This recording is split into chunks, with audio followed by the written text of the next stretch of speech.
পোশাকের ক্ষেত্রে শরীয়তের যে ড্রেস কোড আছে সেটা খেয়াল করবেন। পুরুষ টাকনুর নিচে পোশাক পরবেন না, বিশেষ করে প্যান্ট, লুঙ্গি, চাদর, জুব্বা এগুলো টাকনুর নিচে যেন না যায়। আর মহিলারা তারা টাকনুর নিচে পরবেন, টাকনুর উপরে পরবেন না। এখন উল্টা হয়ে গেছে, প্লাজো পায়জামা বাইর হয়েছে, টাকনুর 1 বিঘত আধা বিঘত উপরে থাকে, আর পুরুষের প্যান্ট অটোমেটিক টাকনুর নিচে চলে যায়। ঠিক না বে ঠিক? রাসূল সাল্লাল্লাহু আলাইহি ওয়াসাল্লাম যেটা নিষেধ করছেন, ইবলিস ওইটা আমাদেরকে দিয়ে বেশি করায়, কারণ সে জানে আমরা রাসূল সাল্লাল্লাহু আলাইহি ওয়াসাল্লামের কথা শুনলে জান্নাতে চলে যাব। এই জন্য তার সাথে সংগ্রাম করতে হবে। পুরুষ টাকনুর নিচে পোশাক পরবেন না।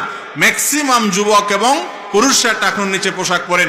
নবী সাল্লাল্লাহু আলাইহি ওয়াসাল্লাম বলেছেন, যারা এরকম পোশাক পরে তারা জাহান্নামে যাবে, তাদের ওই অংশ জাহান্নামে যাবে।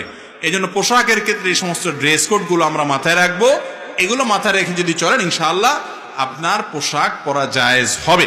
এক্ষেত্রে নবী করিম সাল্লাল্লাহু আলাইহি ওয়াসাল্লাম, সাহাবায়ে কেরাম, তাদের থেকে টুপি পরার বিষয়টা সাবেত আছে, প্রমাণিত আছে, কিন্তু টুপি পরলে আলাদা সওয়াব হবে কিনা, এর আলাদা কোনো ফজিলতের কথা আসছে বলে আমার জানা নাই, তবে পড়ছেন তারা।